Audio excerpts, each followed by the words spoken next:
Bienvenue à tous, on commence Parashat Vayishlach avec un petit peu de coaching sur la Parasha et une très grande guérison. B'ezrat Hashem, aujourd'hui on va traiter du sujet qui s'appelle « Je suis découragé » ou bien « J'ai baissé les bras à une étape de ma vie. J'ai commencé un projet et je l'ai mis de côté par la force des choses à cause de mon Yetzer Hara. J'ai un mauvais penchant qui ne me laisse pas évoluer. Quelque chose qui nous tire vers le bas les amis, mais qu'on a envie d'aller vers le haut. Savoir qu'on est accompagné, composé d'un corps et d'une âme. L'âme, elle a envie de se projeter. Mais qu'est-ce qui se passe quand on jette un objet vers le ciel? Eh bien, il monte très très haut. Mais après, à cause de la pesanteur, alors il tombe très très bas. La pesanteur, c'est la lourdeur. C'est le mal, c'est le corps qui nous tire vers le bas. Le corps, il est fainéant. Et puis, il tire des conclusions extraordinaires à chaque instant. Aujourd'hui, on va donner une clé pour essayer de ne plus être totalitaire et de prendre ce qu'il y a et de se réjouir de ce qu'il y a. Ezeu Hachir, qui est le riche, à sa mère Bechelko, celui qui est heureux de sa part. Et quand on est heureux de sa part, on a envie de faire plus. Alors, B'ezrat Hashem, comme vous le savez, nous les Juifs, on est presque parfaits. Et c'est notre plus grand défaut, est marqué dans les livres saints. Si jamais on avait conscience de l'essence de l'âme du peuple d'Israël, alors on comprendrait qu'ils sont très très loin de la faute. Ils sont très loin du mal. Dans leur essence, ils sont parfaits. À cause de ça, on aspire à la perfection.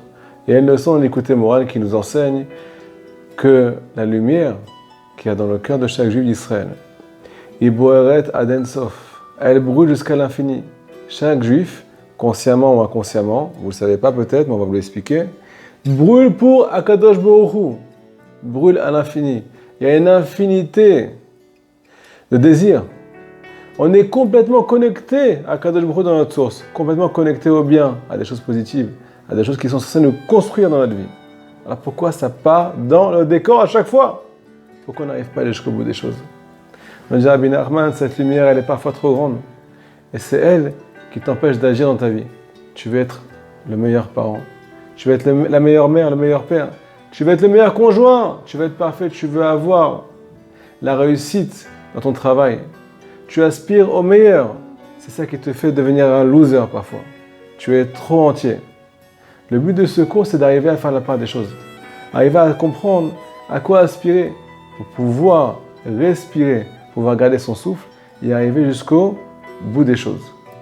Alors les amis, si on se pose une vraie question, si on a l'audace de poser une vraie question, qu'est-ce qui fait que dans ma vie, je suis pas au top? Qu'est-ce qui fait que je suis pas satisfait tout le temps ou bien jamais de ce que j'ai? Est-ce que j'ai pas envie d'être trop parfait? Est-ce que je suis pas trop entier? La vraie et unique réponse, l'unique raison pour laquelle on n'est pas rempli de bonheur, on n'est pas rempli de réussite, c'est parce qu'on est totalitaire. Donc maintenant, on va sortir de ce mensonge. Je vous rappelle que le mensonge, il a détruit le peuple d'Israël.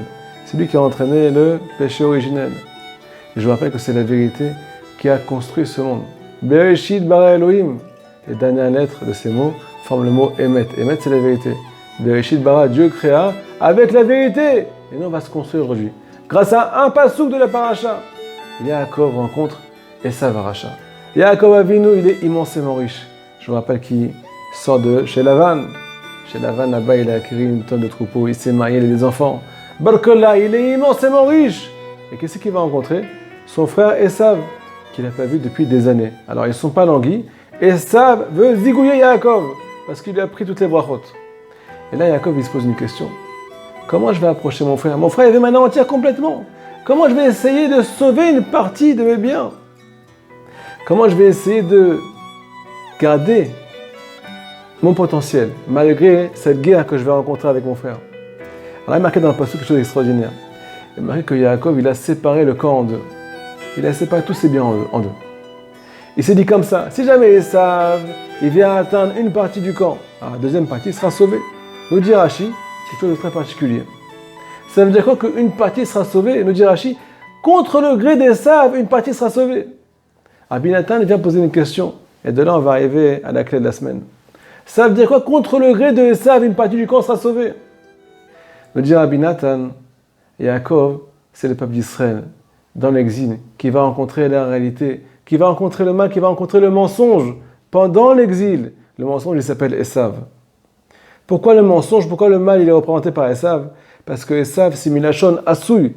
C'est la même lettre que Asouy, celui qui est déjà confectionné, celui qui est déjà parfait. Je vous rappelle que Esav, quand il est sorti du ventre de Rivka, il avait des dents. Il avait des dents à Botaï, il avait des poils, une Magen David, un Chai, comme ça, avec une chemise ouverte. C'est comme ça qu'il est né. Il est né déjà parfait, Esav. Pareil, quand Esav il a rencontré Yaakov, il lui a dit, mon frère, arrête de me faire des cadeaux. Yesh li Rav, je suis déjà rempli, je suis déjà parfait. C'est un ordinateur, c'est un robot. C'est sur la base du 0 et 1. Ou tu es un 0, ou tu es le premier. Yaakov, lui, il est Yud Akev. Il représente le peuple d'Israël. Yud, c'est la sagesse. Akev, c'est les talons. On est dans le talon du Mashiach. La sagesse, elle doit nous accompagner dans les moments difficiles. C'est quoi la sagesse de Yaakov à cette étape? C'est de séparer le camp en deux. Il a fait la part des choses. Et il s'est dit comme ça, si jamais le Yetzirah, il veut me prendre mon bonheur, il veut me choper, il veut me voler la réussite, alors je vais séparer, je vais faire une séparation dans mes biens. C'est vrai qu'il pourra toucher une partie du camp, mais l'autre partie, elle sera sauvée contre son gré. Si jamais je sais faire la part des choses contre le gré du mauvais penchant, je vais réussir ma vie. Je ne me laisserai pas aller, je ne me laisserai pas séduire par l'épreuve. La clé de la semaine, les amis, c'est la clé vient du Baal Shem Tov HaKadosh. Elle a sauvé des Juifs et elle va continuer à sauver le monde, B'ezrat Hashem. Pour celui qui l'applique, 3 étapes. Achna, Avdala, Amtaka. La Achna, c'est le fait de s'annuler. S'annuler devant quoi? S'annuler devant mon mode de pensée. À la base, je croyais, je pensais, j'étais persuadé que le fait d'être entier, c'est ça qui va me propulser.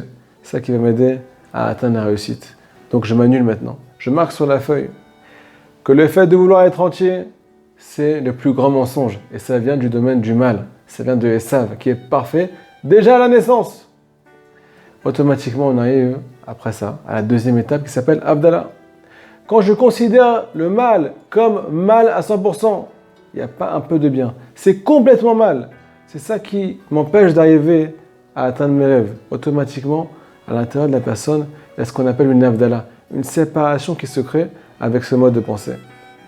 Maintenant, je suis persuadé que cette chose-là, elle est mauvaise, elle est négative pour moi.